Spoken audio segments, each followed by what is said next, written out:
प्रख्यात कलाकार पंकज दास को शिल्प की मान्यता के लिए सम्मानित किया गया। बहुप्रतिभाशाली कलाकार प्रख्यात कलाकार पंकज दास को कला, साहित्य और संस्कृति की दुनिया में उनके लंबे और अथक प्रयासों की मान्यता के लिए सम्मानित किया गया है।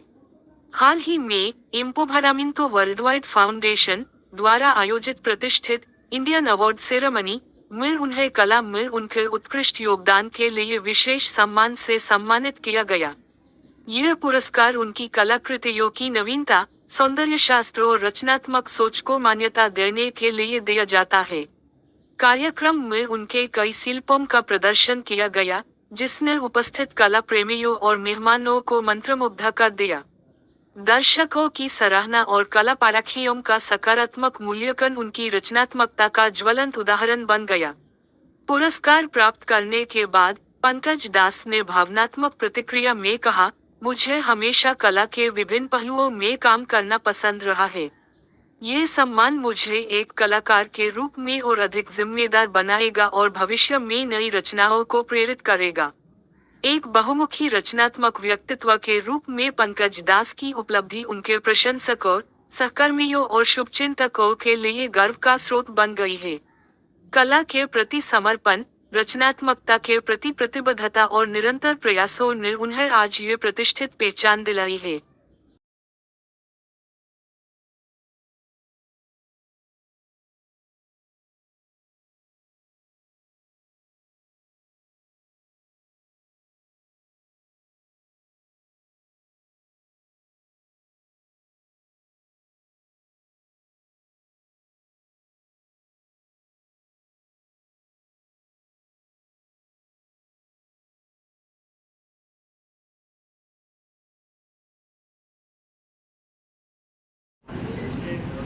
থার্টি এইট ইয়ার্স শিক্ষকতা জীবন শেষ করার পরে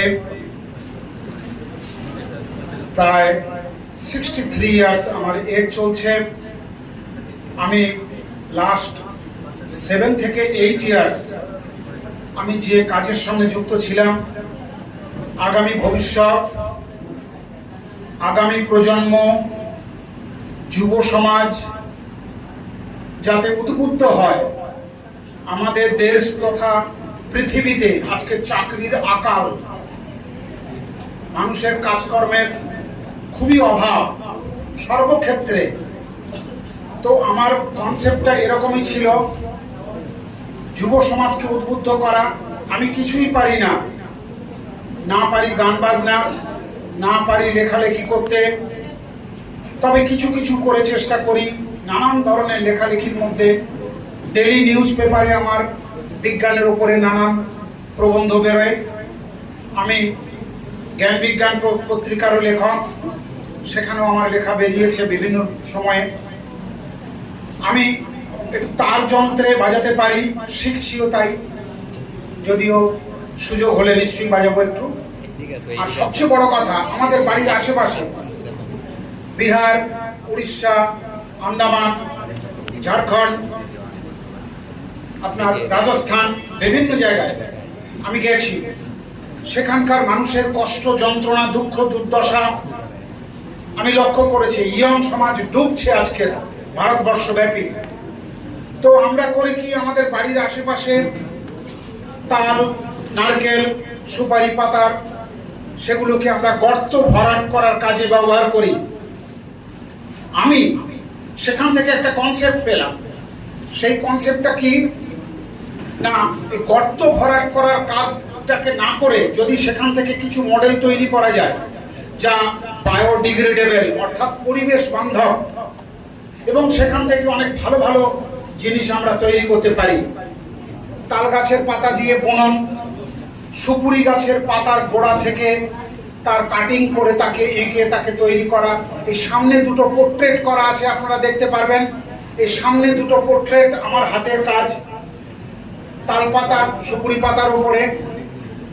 নারকেল মালার উপরে যে কাজটা দেখতে পাচ্ছেন, যে ঝাড়টা, এটা আমার নিজের হাতে করা। এগুলো বাজারগত মূল্য অনেক অনেক বেশি। এগুলো কিন্তু জোগাড় করতে খুব বেশি পয়সা লাগে না, বাড়িতে সেগুলো কষ্ট করে করা যেতে পারে, জোগাড় করা যেতে পারে। গর্ত ভরাট করার কাজে না করে সে শিল্পে, সে মননে, সে শিক্ষা চেতনায় কিছু অর্থ তার বাড়িতে আসতে পারে।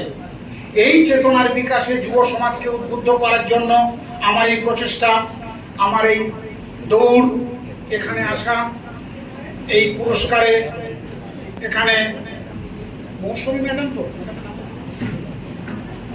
ম্যাডামের নাম মধুমিতা ম্যাডামের সঙ্গে যোগাযোগ হয়। উনি আমাকে এখানে আসতে বললেন।